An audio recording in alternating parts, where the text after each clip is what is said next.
Hello বন্ধুরা, দেখো আজকে আবার একটা নতুন রেসিপি তোমাদের সাথে শেয়ার করছি। বাড়িতে থাকা বেশ কিছু মেরি বিস্কুট দিয়ে দেখো আমি একটা কত সুন্দর রেসিপি তৈরি করেছি, বিস্কুটের কেক। এটা আমি নাম দিয়েছি বিস্কুটের কেক। তোমরাও যদি এইভাবে বানাতে চাও তো দেখো আমি কিভাবে বানাচ্ছি। বাড়িতে থাকা বেশ 15-20টা মতো মেরি বিস্কুট আমি নিয়ে নিয়েছি। বাড়িতে যে মেরি বিস্কুট থাকে সেই বিস্কুটগুলোই 15-20টা মতো নিয়ে নিয়েছি। দেখছো, সেই বিস্কুটগুলো দিয়ে এবার আমি কি করি দেখো, কড়াই প্রথমে তেল নিয়ে নিয়েছি 250 গ্রাম মতো। সেই তেলটা ভালো করে গরম করে নিচ্ছি কড়াতে, দিয়ে যে মেরি বিস্কুটগুলো আমি রেখেছিলাম সেগুলো সেই গরম তেলের মধ্যে দিয়ে দিচ্ছি।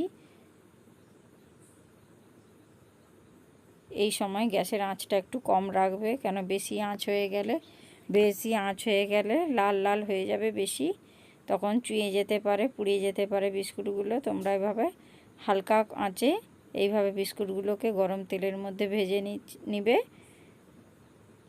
দেখো বিস্কুটের কালারটা সঙ্গে সঙ্গে চেঞ্জ হয়ে আসছে, হালকা হালকা লাল রং ধারণ করছে। এইভাবে লাল লাল করে ভেজে নিতে হবে। তোমরাও এইভাবে ভেজে নিও। আমি 3টে স্টেপে বিস্কুটগুলোকে ভেজে নিয়েছি, তোমরা এইভাবেই ভেজে নিবে। অল্প অল্প করে বিস্কুটগুলো ভাজবে, একসঙ্গে সব বিস্কুট দিবে না, কম কম করেই বিস্কুটগুলো ভাজবে। আমি 3টে স্টেপে ভেজে নিচ্ছি। দেখো বিস্কুটগুলো আমার কি সুন্দর ভাজা হয়ে গেছে, একদম লাল লাল করে। এভাবেও তোমরা ভেজে নিবে। এইভাবে লাল লাল করে ভাজলে দেখবে খেতে ভালো লাগবে এবং খুব খাস্তাও হবে। কেকটার স্বাদ একদম অন্যরকম হবে। তোমরা একবার এভাবে বাড়িতে বানিয়ে দেখো আমার মতো। ভীষণ ইউনিক একটা রেসিপি যেটা আমি তোমাদের সঙ্গে শেয়ার করলাম। আমি হয়তো না করলে জানতে পারতাম না। বিস্কুটগুলোকে এইভাবে ছোট ছোট করে চৌকো চৌকো করে ভেঙে নিবে হাতে করে। দেখো আমি এরকম ছোট ছোট করে ভেঙে নিয়েছি। এবার মিক্সিয়ে নিয়ে নিয়েছি। মিক্সিতে আমি অল্প অল্প করে ওই বিস্কুটগুলোকে দিয়ে দিচ্ছি, দিয়ে এবার পেস্ট করে নেব। মিক্সির ঢাকনাটা লাগিয়ে দিয়েছি। দেখো পেস্ট করার পর এইভাবে পেস্ট করবে, একবারে গুঁড়ো করে দেবে না, কিছু কিছু যেন দানা দানা থাকে, এইভাবেই পেস্ট করতে হবে, তবে কেকটা খুব সুন্দর হবে। এবার কড়াইয়ে যে তেলটা ছিল সেই তেলটার মধ্যে কিছু কাজু বাদাম এবং পেস্তা বাদাম আমি ভাজতে দিয়ে দিচ্ছি। একটু লাল লাল করে ভেজে নেবে। এই কাজু বাদামগুলো ভালো করে ভেজে নিলে খেতে ভালো লাগবে, যেটা আমি কেকের মধ্যে দেব। তোমরা ভালো করে এইভাবে লাল লাল করে ভেজে নেবে। আমি যেভাবে ভাজছি তোমরাও সেইভাবে ভাজবে, যেন সাদা না থাকে। একটু লাল লাল করেই ভেজে নিতে হবে, যেমন করে আমি বিস্কুটটা ভেজেছি ঠিক সেইভাবেই তোমরা ভাজবে।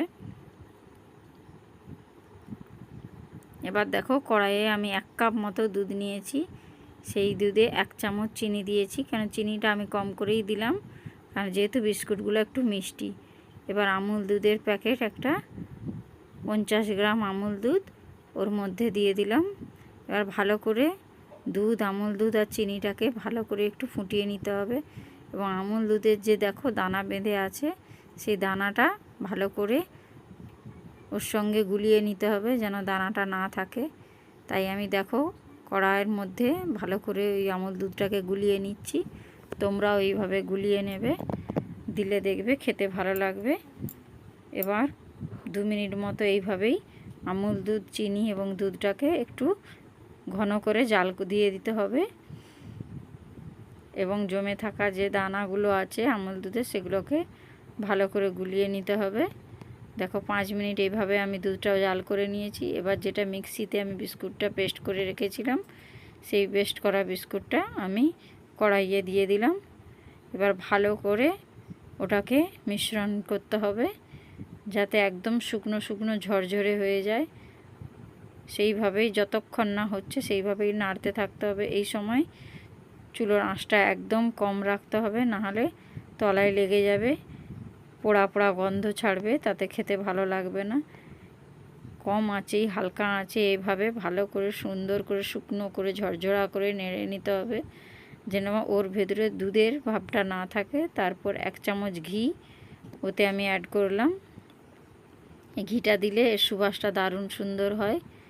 এবং ভেজে রাখা যে কাজুগুলো আমি বলেছিলাম যে তোমরা লাল লাল করেই কাজুগুলো ভাজবে, যেন সাদা না থাকে, সেইভাবে সেই ভাজা কাজুগুলো আমি ওর সঙ্গে অ্যাড করলাম, দিয়ে বেশ 5 মিনিট মতো এইভাবে একটু ভেজে নিতে হবে, যেন দেখো একদম ভাজা ভাজা হয়ে গেছে।